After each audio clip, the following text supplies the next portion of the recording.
Good evening Visakha వాజీ news కి స్వాగతం. నా పేరు మీనా కొంతల. ముందుగా వాజీ హెడ్లైన్స్ చూద్దాం. యోగా డే రికార్డు కోసం ప్రపంచమంతా విశాఖ వైపే చూస్తోంది. రాజకీయాలకు అతీతంగా ప్రతి ఒక్కరూ భాగస్వామ్యులు కావాలి అంటూ పిలుపునిచ్చిన మంత్రి నారా లోకేష్.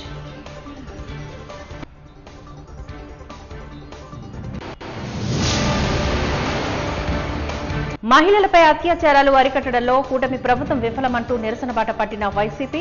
అమరావతి మహిళా రైతులపై వైసీపీ నేతలు చేసిన వ్యాఖ్యలు సిగ్గుచేటని కౌంటర్ ఇచ్చిన టీడీపీ మహిళా నాయకులు.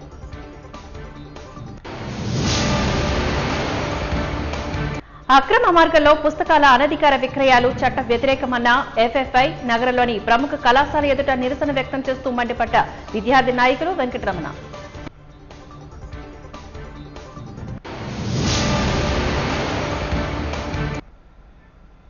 ఇక డీటెయిల్స్ చూద్దాం.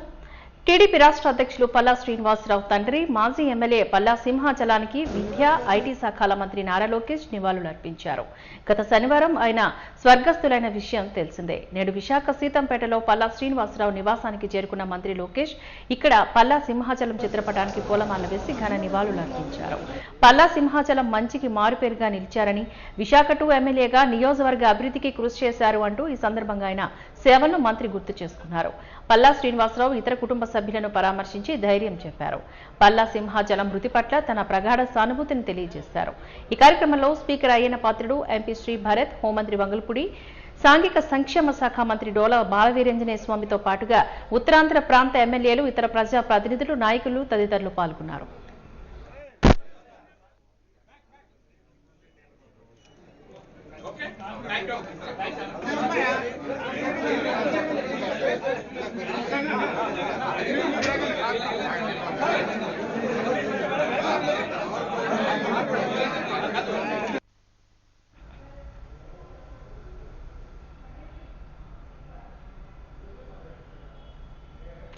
విశాఖపట్నంలో అంతర్జాతీయ యోగా దినోత్సవం సందర్భంగా నిర్వహించే యోగాంధ్ర కార్యక్రమం అత్యంత కీలకమైందని, ఆ రోజున మనం సాధించబోయే రికార్డు కోసం ప్రపంచమంతా విశాఖ మహానగరం వైపే చూస్తోందని ప్రధాని మోడీజీ ప్రతిష్టాత్మకంగా తీసుకున్న ఈ కార్యక్రమాన్ని విజయవంతంగా నిర్వహించాలని రాష్ట్ర విద్యా, ఐటీ, ఎలక్ట్రానిక్స్ శాఖల మంత్రి నారా లోకేష్ అధికారులకు విజ్ఞప్తి చేశారు.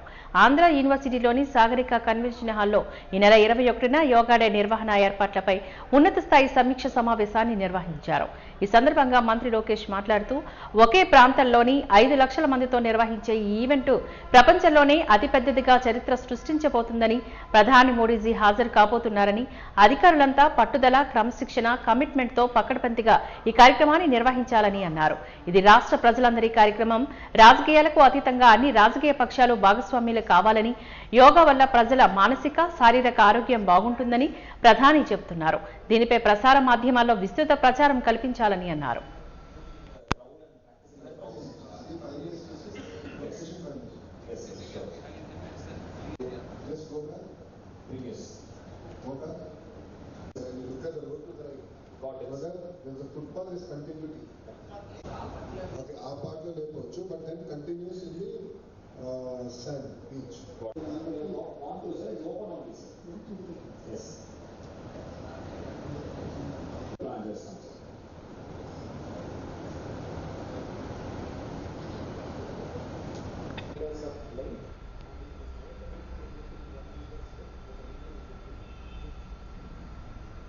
విశాఖ సాగర తీరంలో ఏయూ సాగరిక కన్వెన్షన్లో మండల స్థాయి నుంచి యోగా శిక్షకులు, అభ్యాసకుల ఎంపిక కార్యక్రమం విజయవంతంగా కొనసాగుతుందని సమగ్ర శిక్ష అభియాన్ ప్రాజెక్టు డైరెక్టర్ చంద్రశేఖర్ తెలియజేశారు. జూన్ 21న రాష్ట్ర ప్రభుత్వం అత్యంత ప్రతిష్టాత్మకంగా చేపట్టిన యోగాంధ్ర కార్యక్రమం విజయవంతానికి ప్రతి ఒక్కరూ కృషి చేయాలని ఆయన పిలుపునిచ్చారు. ఈ సందర్భంగా వారు మీడియాతో మాట్లాడుతూ యోగా వలన అనేక లాభాలు ఉన్నాయని, వాటన్నిటిపై అవగాహన కలిగించే విధంగా నేడు సమీక్ష సమావేశంలో 2 ప్రఖ్యాత కంపెనీలతో ఒప్పందాలు కూడా కుదుర్చుకున్నట్లుగా తెలిపారు. ప్రతి ఒక్కరూ స్వచ్ఛందంగా ఈ కార్యక్రమంలో పాల్గొని రికార్డు స్థాయిలో విజయవంతం చేయాలి అంటూ పిలుపునిచ్చారు.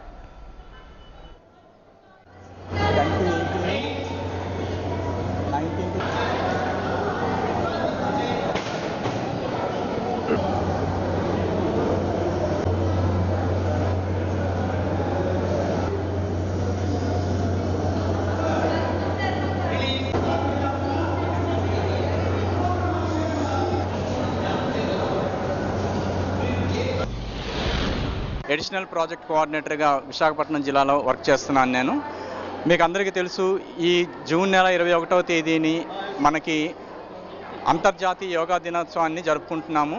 అండ్ వరల్డ్ రికార్డ్ అనేటటువంటిది చేసే ఈ సందర్భంలో మన రాష్ట్ర ప్రభుత్వం ప్రతిష్టాత్మకంగా తీసుకున్నటువంటి యోగాంధ్ర అనే నినాదంతో మనం ఈరోజు ఇక్కడ యోగా కాంపిటీషన్స్ అనేటటువంటివి మనం జిల్లా స్థాయిలో జరుపుకుంటున్నాము.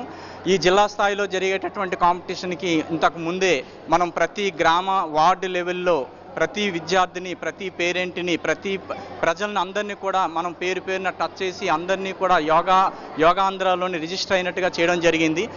దాని తర్వాత మనకి ఈ గ్రామ వార్డు లెవెల్లో కాంపిటీషన్స్ కండక్ట్ చేశాము. అందులో గెలిచినటువంటి యువకులకు అలాగే పెద్దవాళ్ళకి అలాగే పిల్లలకి వేరువేరుగా కాంపిటీషన్స్ కండక్ట్ చేసి అందులో గెలిచినటువంటి వాళ్ళకి మండల స్థాయికి తీసుకొని రావడం జరిగింది. మండల స్థాయిలో కూడా ఈ యోగా కాంపిటీషన్స్ ప్రతి మండల హెడ్ క్వార్టర్లో కండక్ట్ చేశాము. అందులో గెలిచినటువంటి విజేతలకి ఈరోజు మన ఆంధ్ర యూనివర్సిటీ కన్వెన్షన్ హాల్ అయినటువంటి సాగరిక ఫంక్షన్ హాల్లో ఈ యోగాంధ్ర కాంపిటీషన్స్ అనేటటువంటివి కండక్ట్ చేయడం జరుగుతుంది. ఇప్పుడే మన హెచ్ఆర్ మినిస్టర్ గారు అయినటువంటి నారా లోకేష్ గారు కూడా ఇక్కడ విచ్చేసి ఇక్కడ పార్టిసిపేట్ చేసినటువంటి ప్రతి ఒక్కరికి కూడా అభినందనలు తెలియజేసి యోగాంధ్ర అనేటటువంటి దాన్ని జయప్రదం చేస్తూ హెల్దీగా ఉండాలి, వెల్దీగా ఉండాలి అంటే యోగా అనేటటువంటిది అందరికీ కంపల్సరీ అనేటటువంటి నినాదం చెప్పి విద్యార్థులకు అందరికీ ఆశీర్వదించి వెళ్ళడం జరిగిందండి. ఇందులో ఈ కాంపిటీషన్స్లో జిల్లా స్థాయిలో గెలిచిన వాళ్ళకి మళ్ళీ రాష్ట్ర స్థాయిలో కూడా కాంపిటీషన్స్ అనేటటువంటివి నిర్వహించడం జరుగుతుంది. రాష్ట్రంలోని ప్రజా వ్యతిరేక పాలన కొనసాగుతుందని all India Bahujan Samaj party జాతీయ coordinator retired DCP doctor Purnachandrarao ఆరోపించారు. ఈ మేరకు ద్వారకానగర్ పౌర గ్రంథాలయంలో ఏర్పాటు చేసిన మీడియా సమావేశంలో ఆయన మాట్లాడారు. కేవలం 2 కులాల వారిదే ఆధిపత్యం కొనసాగుతుందని రాష్ట్రంలోని కూటమి పాలనపై మండిపడ్డారు. రాష్ట్రంలోని అమలు కాని హామీలను ఎన్నికల ముందు ప్రకటించి అధికారంలోకి వచ్చాక హామీలను కూటమి ప్రభుత్వం పక్కన పెట్టిందని దుమ్మెత్తిపోశారు. బీఎస్పీ ఎప్పుడూ ప్రజల పక్షాన పోరాటం చేస్తుందంటూ తెలియజేశారు. తమ పార్టీ బీసీలకు అధికార ప్రాధాన్యతనిస్తుందని వెల్లడించారు. స్టీల్ ప్లాంట్ విషయంపై ప్రజలు స్పందించాలని, ఎమ్మెల్యేలు, ఎంపీలు, మంత్రులను గౌరవం చేయాలని పిలుపునిచ్చారు. డైమండ్ పార్క్ దగ్గర ప్రారంభమవుతుంది. ఈ సందర్భంగా విశాఖపట్నం రావడం జరిగింది. నాతో పాటు స్టేట్ కోఆర్డినేటర్ పరంజ్యోతి గారు, మా పార్టీ అధ్యక్షులు లకే రాజారావు గారు, మరి ప్రొఫెసర్ పాల్ గారు, డాక్టర్ విజయశంకర్ గారు తదితరులు అందరూ ఇక్కడ ఉన్నారు. అయితే ఈ రోజున ఆంధ్రప్రదేశ్లో నడిచే పాలిటిక్స్ అంతా డైవర్షన్ పాలిటిక్స్ నడుస్తుంది. కొన్ని సంఘటనల్ని పెట్టుకుని 2 పొలిటికల్ పార్టీసు ప్రజల దృష్టిని ఆ సంఘటనల వైపు మళ్లిస్తున్నాయి. అటు తెనాలి సంఘటన కావచ్చు, అమరావతి మహిళలపైనటువంటి వచ్చినటువంటి కామెంట్స్ కావచ్చు. సో ప్రజలు అసలు సమస్యలు పక్కదారి పట్టిస్తున్నారు ఈ 2 పార్టీల నాయకులు. అది కాదన్నట్టు గ్యాప్లో యోగాంధ్ర అని చెప్పి మరి పెద్ద ఎత్తున ప్రజల్ని మొబిలైజ్ చేస్తున్నారు యోగాసనాల పేరు. ఇప్పుడు ఓ పక్కనేమో కోవిడ్ జాగ్రత్తలు తీసుకోమంటారు, ప్రభుత్వమే లక్షల కొలది ప్రజల్ని యోగాసనాలు వేయించడం అనేది అది సరైన పద్ధతి కాదు. దానికి తోడు దీనివల్ల ప్రయోజనం ఏంటో కూడా తెలియదు. మనం ఇంతకుముందు టీవీల దగ్గర కూర్చుని ఒక టైం ఇచ్చి రాష్ట్రం మొత్తం, దేశం మొత్తం ఆసనాలు వేయమంటే ఇంకా బాగుండేది. మన కోవిడ్ టైంలో అలానే చేయడం జరిగింది. ఆ రకమైన అవేర్నెస్తో చేయాలి. కానీ లక్షల కొద్ది ప్రజల్ని మరి తార్ రోడ్ల మీదకి తీసుకొచ్చి చేయటం అనేది సరైనది కాదు. తర్వాత సిబ్బంది కూడా, అటు పోలీస్ సిబ్బంది ఈ సంఘటనలన్నిటి దృష్ట్యా, ఉద్రిక్త పరిస్థితుల దృష్ట్యా వాళ్ళ పని ఒత్తిడి పెరిగి మరి ఏదైనా సరే ఒక రకమైనటువంటి క్రమశిక్షణకి మరి లోను కాకుండా కొన్ని సంఘటనలు పాల్పడినప్పుడు మరి ఒత్తిడికి గురై చేసేటువంటి ప్రమాదం కూడా ఉంది. మరి వాళ్ళకేమో టీఎల్ లేవు, సరెండర్ లీవ్ శాలరీస్ లేవు. మరి ఏ రకంగా పోలీసులు బాధ్యతాయుతంగా ప్రవర్తిస్తారు చెప్పండి. తర్వాత పోలీసులకి కానీ ఇతర వ్యవస్థలు కానీ ఇలా దుర్వినియోగపరచాల్సిన అవసరం ఏం లేదు. వాళ్ళకి ప్రజలకి అనునిత్యం చాలా సమస్యలు ఉంటాయి. పరిష్కరించడానికి ప్రభుత్వ వ్యవస్థకి అటు కలెక్టర్లు కానీ, ఇటు ఎస్పీలకు కానీ, మరి జిల్లా పోలీస్ స్టేషన్లో ఉన్నటువంటి అధికారులకు కానీ వాళ్ళకి ఫ్రీడమ్ ఇవ్వాలి. ఇంతేకాకుండా ఈ రోజున all India Bahujan Samaj party ఈ డైవర్షన్ పాలిటిక్స్ని నిరసిస్తుంది. వైఎస్ఆర్ కాంగ్రెస్ పార్టీ రాష్ట్ర మరియు జిల్లా పార్టీ అధ్యక్షులు కేకే రాజు ఆదేశాల మేరకు నేడు విశాఖపట్నం ఎల్ఐసి జిల్లా మహిళా విభాగపు అధ్యక్షురాలు పేడాడ రమణకుమారి ఆధ్వర్యంలోని నిరసన కార్యక్రమం నిర్వహించబడింది. కూటమి ప్రభుత్వం అధికారంలోకి వచ్చి సంవత్సరం గడిచింది. ఈ సంవత్సర కాలంలో మహిళలపై అఘాయిత్యాలు, అత్యాచారాలు, హత్యలను అరికట్టడంలో ఈ కూటమి ప్రభుత్వం పూర్తిగా వైఫల్యం చెందిందని మహిళా నాయకులు తీవ్రంగా విమర్శించారు. ఈ సందర్భంగా డాక్టర్ బిఆర్ అంబేద్కర్ విగ్రహానికి వినతి పత్రాన్ని సమర్పించారు. ఈ సందర్భంగా వారు మాట్లాడుతూ రాష్ట్రంలోని శాంతి భద్రతలు క్షీణించాయి అంటూ ఆవేదన వ్యక్తం చేశారు. రాష్ట్రంలో మహిళలకు, చిన్నపిల్లలకు కూడా రక్షణ కరువైందని, కూటమి పాలనలో మహిళల భద్రతను గాలికి వదిలేశారని ఓటమి ప్రభుత్వాన్ని దిగబెట్టారు. రాష్ట్రంలోని రెడ్ బుక్ రాజ్యాంగాన్ని అమలు చేస్తున్నారని, హోంమంత్రి అనిత మహిళ అయి ఉండి కూడా మహిళలకు రక్షణ లేకుండా పోయిందని ఆరోపించారు. దిశ చట్టాన్ని అమలు చేసి మహిళలకు భద్రతను కల్పించాలి అంటూ గుర్తు చేశారు.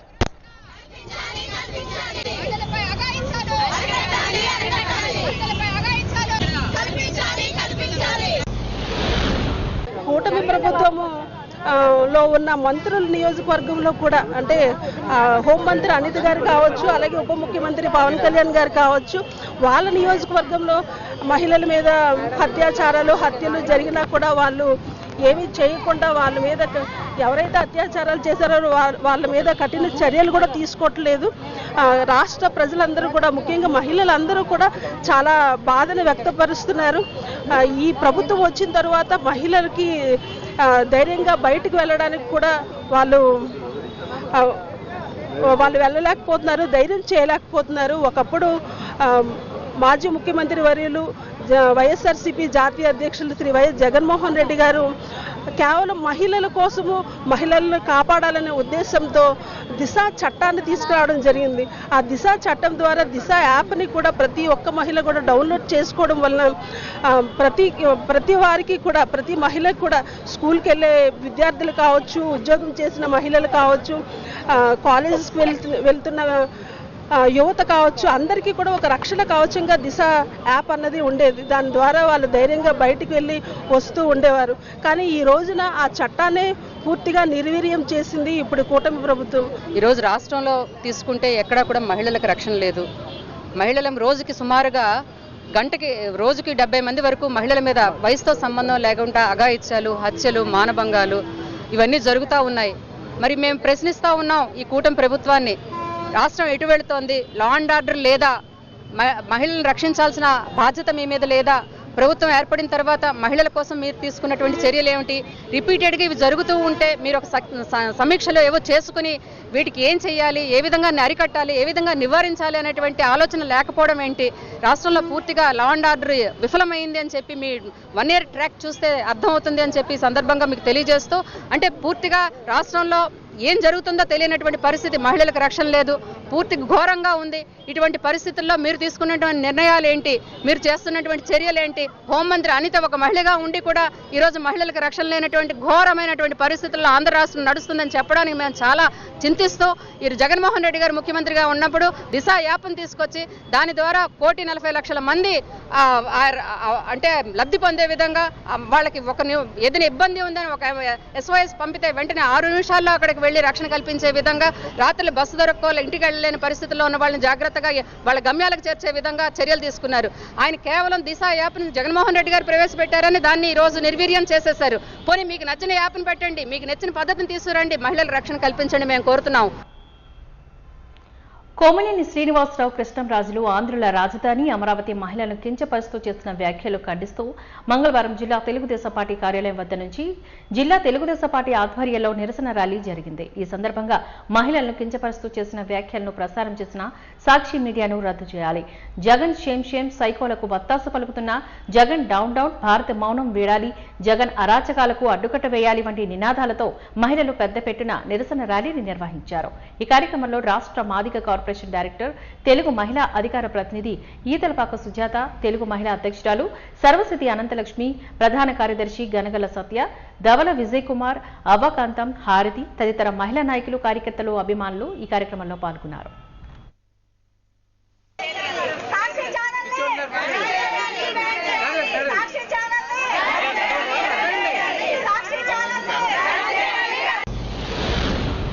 సృష్టికి మూలం ఆడది, అలాంటి ఆడదాన్నే వేశ్య అని చెప్తూ మాట్లాడుతూ, అలాంటిది అమరావతి 5 కోట్ల ఆంధ్రులకు రాజధాని అని తెలిసి కూడా అమరావతి రాజధాని వేశ్య రాజధాని అని అన్న వెనకాతల వైసీపీ నాయకుల యొక్క పిచ్చి పరాకాష్ఠ చేష్టకు చేరిందని మనస్ఫూర్తిగా చెప్తున్నాం. ఎందుకంటే పిచ్చెక్కిపోయిన కుక్క రోడ్డు మీదకి ఎలా వస్తుందో, పదవి పోయి అధికారం పోయి 11 సీట్లు పరిమితం అయిపోయిన దీంతోనే ఈరోజు మీడియా ఉంది, మాకు పేపర్ ఉందని చెప్పేసి విచ్చలవిడిగా ఒక నిజంగా ఎలా మాట్లాడుతున్నారంటే వాళ్ళ పుట్టుక కారణమైనట్టు వాళ్ళ తల్లిని చెల్లిని అవమానించుకుంటున్నారా అని మాకు డౌట్ గా ఉంది.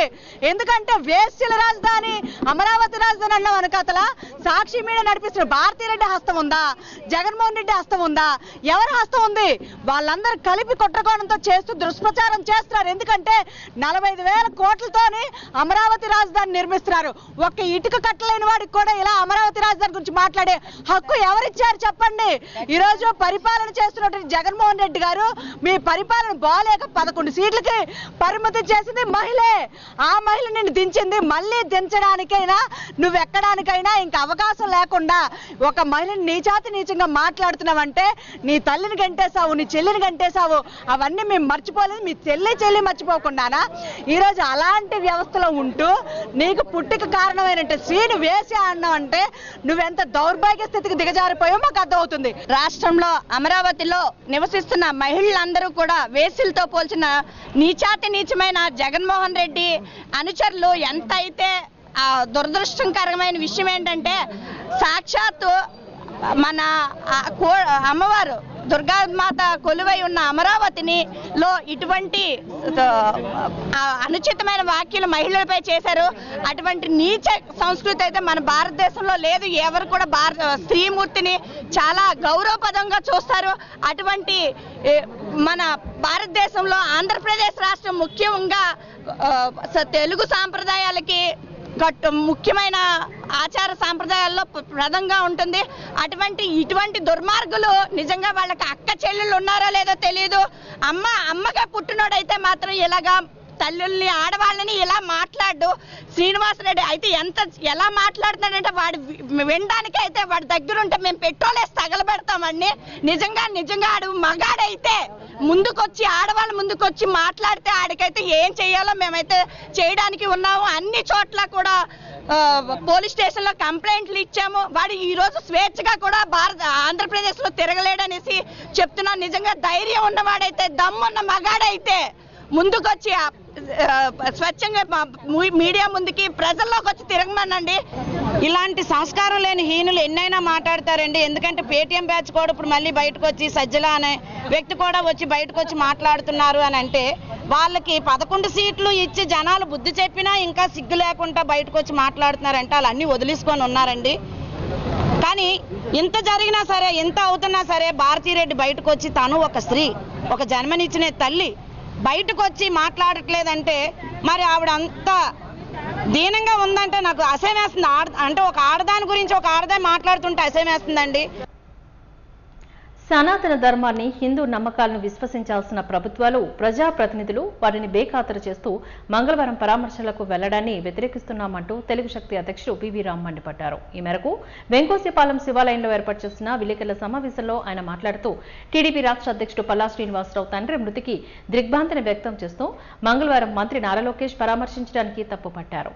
హిందూ విశ్వాసాల ప్రకారం మంగళవారం పరామర్శలు చేయకూడదని మంత్రులకు తెలియదా అంటూ ప్రశ్నించారు. ఎవరి దిశానిర్దేశంతో నేడు శ్రీనివాసరావు కుటుంబాన్ని పరామర్శించాలో చెప్పాలని కోరారు.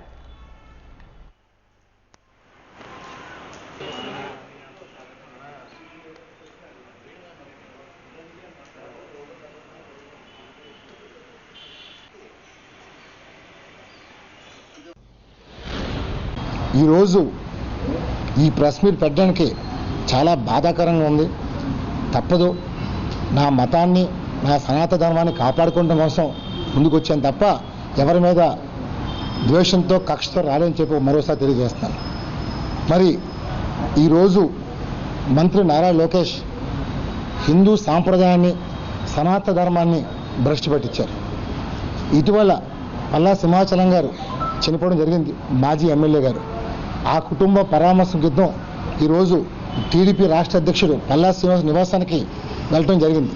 కానీ ఈవేళ మంగళవారం హిందూ సాంప్రదాయం ప్రకారం మంగళవారం నాడు పరామర్శలు జరగవు. మరి ఇది కూడా తెలియకుండా ఇవాళ వ్యవహరిస్తున్నారంటే నాకు మరి కాబోయే ముఖ్యమంత్రి గారు, ఇవాళ మంత్రి రేపు కాబోయే ముఖ్యమంత్రి గారు మరి ఈ తప్పు చేశారంటే నిజంగా ఇది హిందూ ధర్మాన్ని అవమానపరిచారు. నేను ఒకటే కోరుతున్నాను, పవన్ కళ్యాణ్ గారు సనాతన ధర్మాన్ని గురించి చాలా గొప్పగా మాట్లాడారు. వీరంటే మాకు గౌరవం ఉంది. మరి ఈరోజు జరిగిన భ్రష్టు పట్టిన ఈ హిందూ సాంప్రదాయాన్ని, సనాతన ధర్మాన్ని, దీనిపైన మీరు ఏం చెప్తారో అనేది మేము ఎదురు చూస్తున్నాం. ఈరోజు ప్రజలందరూ, హిందూ ప్రజలందరినీ ఒకటే కోరుతున్నాను. ఎందుకంటే ఈరోజు మా మతాన్ని కాపాడుకోవడం కోసం ప్రతి ఒక్కరు తాపత్రయపడుతున్నారు. మరి అలాంటప్పుడు మాకు సంబంధం లేదు, మేము వెళ్తాము, మాకు ఆచారాలు లేవు, పట్టింపులు లేవు, ఇలాగ వెళ్తామంటే దీన్ని హిందూవాదిగా మీరు వచ్చారా లేదా ఎలాగ వచ్చారనేది చెప్పాల్సిన బాధ్యత లోకేష్ పైన ఉంది. మరి అలాగే మిగతా వాళ్ళు కూడా ఎవరైతే వెళ్ళారో, నేను పేరు చెప్పదలుచుకోలేదు, మరి మీరు హిందువులు అవునా కాదో కూడా చెప్పాల్సిన ఆవశ్యకత మీ పైన మనం చేస్తున్నాను. ఈరోజు పవన్ కళ్యాణ్ గారు మీరు నిజంగా హిందూ ధర్మం కోసం మా తిరుపతి క్షేత్రం ఎలాగైతే మీరు పాటుపడి సనాతన ధర్మం గురించి మాట్లాడారో మరి ఈ రోజు కూడా మీరు మాట్లాడని చెప్పి కోరుతున్నాను. ఈవేళ మీ మాటలు రాష్ట్ర ఎదురు చూస్తున్నారు. మన ఆంధ్రప్రదేశ్లో తిరుపతి వెంకటేశ్వర స్వామి ఉన్నారు, శ్రీకాళహస్తి ఉంది, మల్లికార్జున స్వామి ఉన్న బ్రహ్మరాంబ, సింహాచలం అనే పుణ్యక్షేత్రం ఇక్కడే ఉన్నాం మా పక్కనే. మరి ఇన్ని పుణ్యక్షేత్రాలు, అన్నవరం సత్యనారాయణ స్వామి, ఇన్ని పుణ్యక్షేత్రాలు ఉన్న మన ఆంధ్రప్రదేశ్ హిందూ సాంప్రదాయానికి ఇవాళ భ్రష్టు పెట్టించారంటే ఒక హిందూవాదిగా పవన్ కళ్యాణ్ ఏం చెప్తారో మేము ఎదురు చూస్తున్నాం.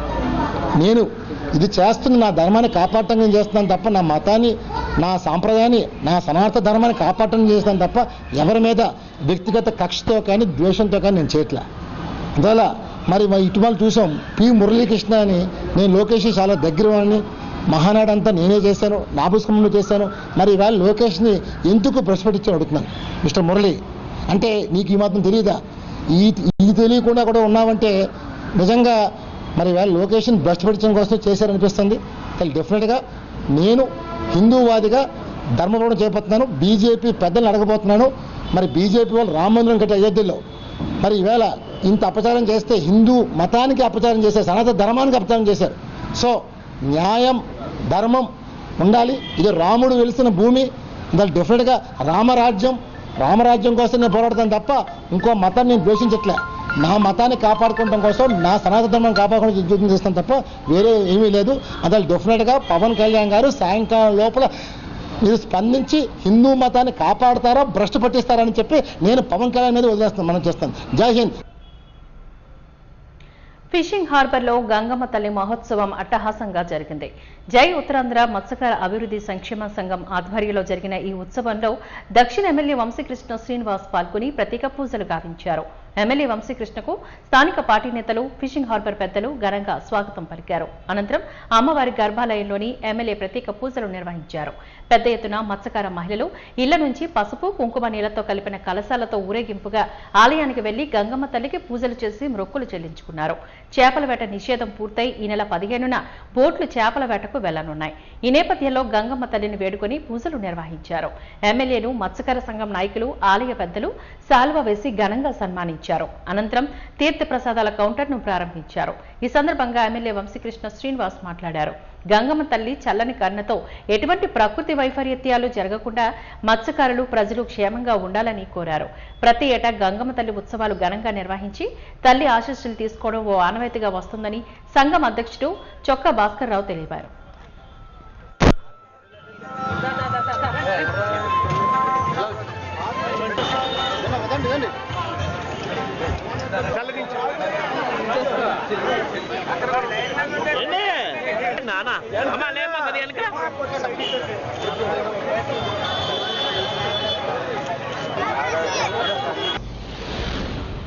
గంగమ్మ తల్లి పండుగ ప్రతి సంవత్సరం కూడా భారీ ఎత్తున ఏర్పాటు చేస్తుంటాం. అందులో భాగంగానే ఇవాళ మా చొక్కా భాస్కర్ గారు పెట్టినటువంటి ఈ కార్యక్రమం ఇప్పుడే కాదు, గత 12 సంవత్సరాల నుంచి కంటిన్యూగా చేస్తూనే ఉన్నాము. కానీ ఇక్కడ మత్స్యకారులందరూ కూడా గంగమ్మ తల్లికి పూజ చేసుకొని ఇవాళ 15వ తారీఖు అర్ధరాత్రి ఫిషింగ్ హార్బర్ నుంచి బోట్లన్నీ కూడా బయలుదేరుతాయి. ఆ టైంకి ఆ తల్లి అందరినీ కూడా చల్లని కరుణతో చూడాలని వెళ్ళే లస్కర్లే కానీ, ఓనర్లే కానీ, ఫిషింగ్ హార్బర్ మీద ఆధారపడి జీవిస్తున్నటువంటి జనాలందరూ కూడా హార్బర్లో ఉన్నటువంటి గంగమ్మ తల్లి పండుగ మహోత్సవాలు అవుతూ ఉన్నాయి. నగర నలుమూల నుండి ముఖ్యంగా జాలరపేటతో పాటు ఈ ప్రాంతం నుంచి అందరూ కూడా మా గంగపుత్రులందరూ ఎంతో ఉత్సాహంతో ఇవాళ ఈ పండుగ చేసుకుంటా ఉన్నారు. వాతావరణం కూడా అద్భుతంగా ఉంది. అద్భుతంగా ఎన్డీఏ నాయకులు, కోర్టు అసోసియేషన్ వాళ్ళు, ఈ గ్రామ పెద్దలు, మా నాయకులు అందరూ కూడా అద్భుతంగా ఈ పండుగ చేస్తున్నారు. అమ్మవారి ఆశీస్సులు మా వాళ్ళందరికీ మనస్ఫూర్తిగా ఉండాలని, ఈ విశాఖపట్నంకి ఎటువంటి ప్రకృతి వైపరీత్యాలు కానీ, సునామీలు కానీ, లేకపోతే సంథింగ్ ఏవి కూడా రాకుండా అమ్మవారు మా వాళ్ళని అందరినీ కూడా కాపాడాలని, ముఖ్యంగా విశాఖపట్నాన్ని కూడా కాపాడే మనస్ఫూర్తిగా కోరుకుంటున్నా. నెక్స్ట్ ఎందుకంటే ఘనంగా జరిగే విధంగా మా వాళ్ళందరికీ కూడా ఆశీస్సులు ఉండాలి. ఇక్కడ నిత్యం కూడా మా గంగపుత్రులు నిత్యం కూడా ప్రాణంతో చెలగాటంగా సముద్రంలోకి వెళ్తూ ఉంటారు. ఎంతో నమ్మకం గంగాదేవి అంటే, నిత్యం గంగను నమ్ముకున్న వాళ్ళు ఉంటారు కాబట్టి వెళ్ళి తిరిగి వచ్చేంత వరకు కూడా ప్రాణహాని వాళ్ళకు ఉంటుంది. రానున్న రోజుల్లో అటు ప్రభుత్వం కానీ, ఇటు అమ్మవారు కానీ అన్ని విధాలు కూడా వాళ్ళని ఆదుకుంటాం. ప్రభుత్వ పరంగా వాళ్ళకి రావాల్సిన అన్ని రాయితీలు కానీ, వాళ్ళకి ఇన్సూరెన్స్లు కానీ అన్నింటినీ కూడా ముందుండి చూస్తాం. రానున్న రోజుల్లో ఈ ప్రాంతం ఈ హార్బర్ని రూపురేఖలు కూడా మారుస్తూ ఉన్నాం. ఆ రోడ్లు కానీ, డ్రైనేజ్ వ్యవస్థ కానీ, బిల్డింగ్లు కానీ ఇంకా వాళ్ళకి మెరుగైన సేవలు అందిస్తాం. ఇంకా మెరుగైన జీవితాన్ని కలిగించడానికి శక్తిలో ప్రయత్నం చేస్తాం తెలియజేస్తాం. నిన్నటి వరకు అత్యధిక ఉష్ణోగ్రతలో నమోదైన నగరంలో నైరుతి రుతుపవనాల రాకతో చల్లని చిరుజల్లులు పడుతున్నాయి. నగరంలో మొత్తం అర్ధరాత్రి నుంచి ఒక మోస్తారు వర్షపాతం నమోదవుతోంది. భారీ వర్షాల నేపథ్యంలో ప్రజలు అప్రమత్తంగా ఉండాలని వాతావరణ శాఖ అధికారులు తెలియజేశారు. అదేవిధంగా రానున్న 3 రోజులు పలు ప్రాంతాల్లో చెదురుముదురు జల్లులతో పాటు అక్కడక్కడ భారీ వర్షాలు కురిసే అవకాశాలు కూడా ఉన్నట్లు వారు తెలియజేశారు.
అనకాపల్లి, విశాఖపట్నం, విజయనగరం, శ్రీకాకుళం, ఏఎస్ఆర్, అల్లూరి సీతారామరాజు, తర్వాత పార్వతీపురం, మన్యం, అనకాపల్లి వీటిలోని 1-2 చోట్ల భారీ వర్షాలు కూడా కురిసే అవకాశం ఉంది.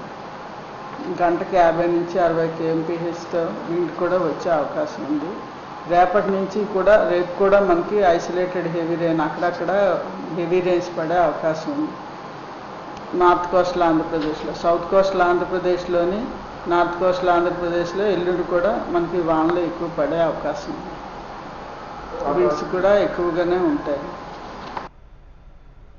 సీతంపేట గ్రామ దేవత ముగ్గురమ్మల మూలపటమ్మ శ్రీ శ్రీ కనకమ్మ అమ్మవారి వార్షిక మహోత్సవాలు అంగరంగ వైభవంగా నిర్వహిస్తున్నట్లుగా నిర్వాహకులు తెలియజేశారు.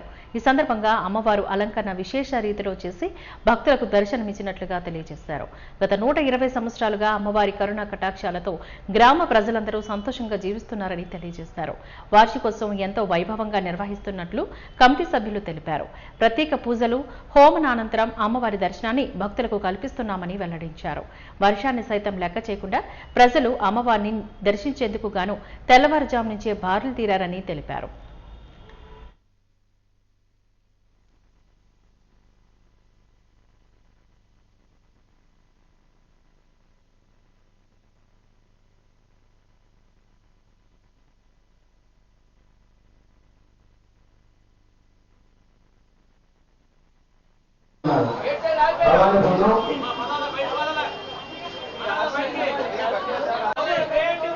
నా భక్తులు ముందుకెళ్ళాలి. అయితే అసోసిన భాగంగా మిగతా భక్తులకు అసోసిన ఈ గుడి స్థాపించి సుమారుగా 120 సంవత్సరాలు పూర్తయింది. ఈ అమ్మవారిని నమ్ముకున్న భక్తులందరికీ కూడా అందరూ కూడా సుఖ సంతోషాలతో ఆయుర ఆరోగ్యాలతో అష్టర్యాలతో ఆనందంగా అడుగుతున్నారు. ఈ అమ్మవారు అంటే ఈ గ్రామానికి కాకుండా ఈ చుట్టుపక్కల గ్రామాలకు కూడా ఈ అమ్మవారు అంటే అందరికీ చాలా ఇష్టము, చాలా భక్తి కూడా. ఎంత వర్షం పడుతున్నా ఇంత జనాలు ఈ యొక్క అమ్మవారిని దర్శించుకుంటున్నారంటే దానికి నిదర్శనం కూడా మీరే గ్రహించాలి. ఈ గ్రామాన్ని కూడా మేము ఎంతో అభివృద్ధి చేసి చాలా కార్యక్రమాలు చేపట్టడం జరిగింది. పేద ప్రజలకి అన్నదానం చేయడం జరుగుతుంది. అలాగే చదువుకున్న పేద పిల్లలకు కూడా పుస్తకాలు పంపిణీ చేయడం జరుగుతుంది. ఈ కమిటీ వారు శక్తి లేకుండా మొత్తం ఎన్టీఆర్ కమిటీ, ఈ శ్రీకృష్ణ యువజన సేవా సంఘం కమిటీ ఎంతో కష్టపడి రాత్రి పగలు ఈ యొక్క గ్రామాన్ని, ఈ యొక్క టెంపుల్ని ఎంతో అభివృద్ధి చేసి చేయడం జరిగినది. ఈరోజు శ్రీ ముగ్గురమ్మవారు కనకమ్మ పండుగ అంగరంగ వైభవంగా జరుగుతుంది. శ్రీకృష్ణ యువజన సేవా సంఘం వారు ఆధ్వర్యంలో ఈ పండుగ ఉదయం నుంచి చాలా బాగా జరుగుతుంది. ఉదయం పూజా కార్యక్రమాలతో సాయంత్రం అనుపు కార్యక్రమం చక్కగా జరుగుతుంది. భక్తులు తీర్థప్రసాదాలు సేకరించి చాలా చక్కగా భక్తి భావనంతో అందరూ కూడా చక్కగా పాల్గొంటున్నారు. జీవో 91కి వ్యతిరేకంగా ప్రైవేటు కళాశాలలో పుస్తక విక్రయాలు చేపట్టడంపై స్టూడెంట్ ఫెడరేషన్ ఆఫ్ ఇండియా నాయకులు వెంకటరమణ మండిపడ్డారు. ఈ సందర్భంగా సీతంపేటలో శ్రీ విశ్వ కళాశాల ఎదుట నిరసన ధర్నాలు వ్యక్తం చేశారు. గతంలోని అనేక మార్లు హెచ్చరించినా కూడా కళాశాల యాజమాన్యం దొంగ మార్గంలో పుస్తకాల విక్రయాలు సెల్లార్లో చేపట్టడంపై వారు మండిపడ్డారు. నిరుపేద విద్యార్థులపై ఆర్థిక భారాలను మోపుతూ 15,000కు పైగా పుస్తకాలను విక్రయించడం అన్యాయమని ఆరోపించారు. ప్రభుత్వాల మాటలకు నిలకడ లేదని, విద్యను వ్యాపారంగా లాభాపేక్షతో నిర్వహిస్తున్న యాజమాన్యంపై కఠిన చర్యలు చేపట్టి కళాశాల గుర్తింపు రద్దు చేయాలని డిమాండ్ చేశారు.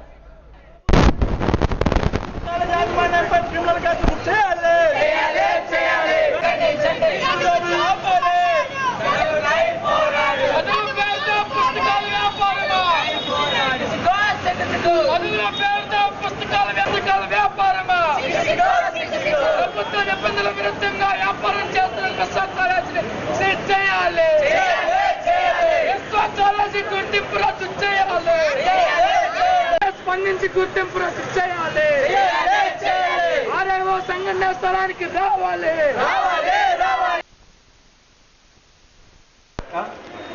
కాదు సార్, మీకు అంటే అప్పుడు చెప్పాం సార్ అసలు అమ్మకండి అని. ఆ రూమ్ ఖాళీ చేసి కింద పెట్టారా వ్యాపారం, ఆ రూమ్ ఖాళీ చేస్తారు అమ్మమని. అప్పుడు కంప్లైంట్ కూడా పెట్టలేదు ఆర్ఓ గారికి. అలాంటి అక్కడ ఖాళీ చేసి ఇప్పుడు కింద గోడౌన్ లాగా యూనిఫామ్ అని 15,000 అండి. నేను మా దగ్గరకు ఒక పేరెంట్ వచ్చారు, మన దగ్గర అడ్మిషన్ ఎంక్వైరీకి వచ్చి ఆ స్లిప్ తెచ్చారు. బుక్స్ యూనిఫామ్కి 15,000. ఈరోజు ఏదైతే కార్పొరేట్ ప్రైవేట్ కళాశాలలో ప్రభుత్వాలు నిబంధనలకు వ్యతిరేకంగా పెద్ద వ్యాపార దీనిగా తయారైంది. ఈరోజు ఏదైతే పుస్తకాలు అమ్మకూడదు, స్టేషనరీ ఇలాంటివి అమ్మకూడదని చెప్పేసి, ఫీజులు దోపిడీ చేయకూడదని చెప్పేసి గవర్నమెంట్ జీవో నెంబర్ 91ని తీసుకొచ్చింది. గవర్నమెంట్ నిబంధనల వ్యతిరేకంగా ఈరోజు విశ్వ కళాశాలలో, ప్రైవేట్ కళాశాలలో వేల దోపిడీ చేస్తూ రైతుల యొక్క రక్త మాంసాలను రాబందులా పీక్ తింటున్న విశ్వ కళాశాలపై చర్యలు తీసుకోవాలని చెప్పేసి ఈరోజు ఇక్కడ రావడం జరిగింది. ఏదైతే ఈరోజు కింద గొడంలో కొన్ని వేల పుస్తకాలు పోగు చేసి విద్యార్థులకు లక్షల రూపాయలు వసూలు చేస్తూ అమ్మతో ఉన్నారు. దీన్ని ఎస్ఎఫ్ఐ తీవ్రంగా ఖండించింది. ఇకపై ఏ కళాశాల కానీ, కార్పొరేట్ కళాశాల కానీ ప్రభుత్వ నిబంధనలు అతిక్రమించి పుస్తకాలు అమ్మితే వాటిపైన కఠిన చర్యలు తీసుకుంటామని చెప్పేసి తెలియజేస్తూ ఉన్నాము. వెంటనే సంఘటన స్థలానికి ఆర్ఐఓ గారు వచ్చి వెంటనే ఈ విశ్వ కళాశాలని సీజ్ చేయాలి, ఈ విశ్వ కళాశాలకు ఉన్న గుర్తింపు వెంటనే రద్దు చేయాలని చెప్పేసి డిమాండ్ చేస్తూ ధన్యవాదాలు. వాజింగ్ న్యూస్ ముగించే ముందు ముఖ్యాంశాలు మరొక్కసారి చూద్దాం. యోగా డే రికార్డు కోసం ప్రపంచమంతా విశాఖ వైపే చూస్తోంది. రాజకీయాలకు అతీతంగా ప్రతి ఒక్కరూ భాగస్వామ్యులు కావాలి అంటూ పిలుపునిచ్చిన మంత్రి నారా లోకేష్.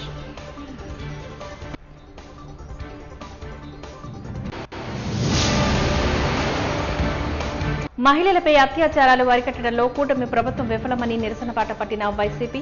అమరావతి మహిళా రైతులపై వైసీపీ నేతలు చేసిన వ్యాఖ్యలు సిగ్గుచేటని కౌంటర్ ఇచ్చిన టీడీపీ మహిళా నాయకులు.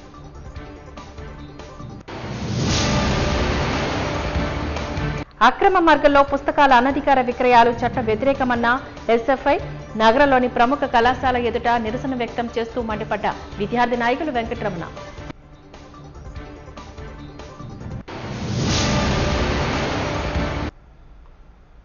వాజీ న్యూస్ ఇంతటితో సమాప్తం. నమస్కారం.